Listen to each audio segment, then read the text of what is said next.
Hello viewers, আসসালামু আলাইকুম। আজকে আমি রান্না করব পেঁপে দিয়ে ডাল। এই পেঁপে দিয়ে ডাল রান্নাটা ভাতের সাথে খেতে যেমন ভালো লাগে, তেমনি রুটির সাথেও খেতে অসম্ভব ভালো লাগে। এই রেসিপিটাই চলুন আজকে আপনাদের সাথে শেয়ার করি। তো পেঁপে ডাল রান্না করার জন্য আমি অর্ধেকটা পরিমাণ পেঁপে কেটে নিয়েছি, সাথে নিয়েছি কিছু মসুর ডাল। ডালটা আমি আধা ঘন্টা ভিজিয়ে রেখে ধুয়ে নিয়েছি। এখন আমি একটা কড়াইতে দিয়ে দিচ্ছি পেঁয়াজ।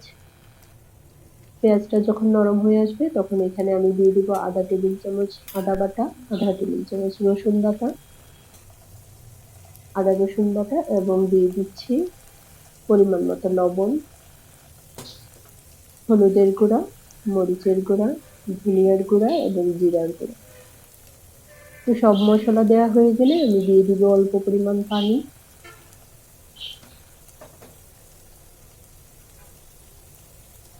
সামান্য পানি দিয়ে আমি মশলাটা খুব ভালো করে কষিয়ে নেব।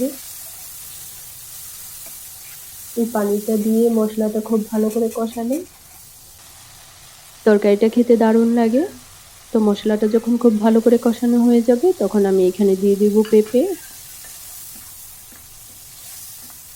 পেঁপে দিয়ে আমি এখন দিয়ে দিব মসুর ডাল।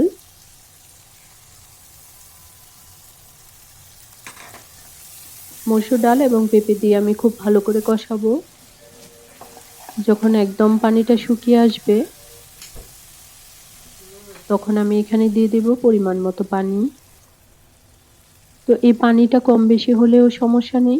যদি একটু পাতলা খেতে চান তাহলে পানিটা বেশি দিলেই হবে, আর যদি একটু ঘন খেতে চান তাহলে পানিটা কম দিলেই হবে।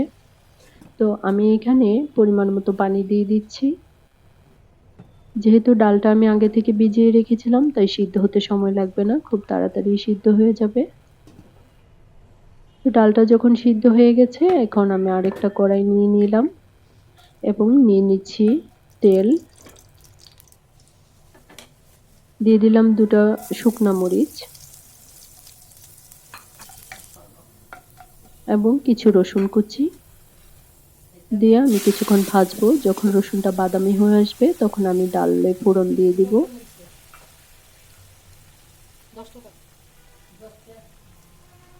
এখন আমি কয়েকটা কাঁচামরিচ ফালি করে দিয়ে দিচ্ছি আর দিয়ে দিচ্ছি কিছু ধনিয়া পাতা। তো হয়ে গেছে আমার পেঁপে ডাল রান্না করা। এই পেঁপে ডালটা ভাতের সাথে যেমন খেতে ভালো লাগে তেমনি রুটির সাথেও খেতে অসম্ভব ভালো লাগে। এতক্ষণ সাথে থাকার জন্য অসংখ্য ধন্যবাদ। সবাই ভালো থাকবেন। আল্লাহ হাফেজ।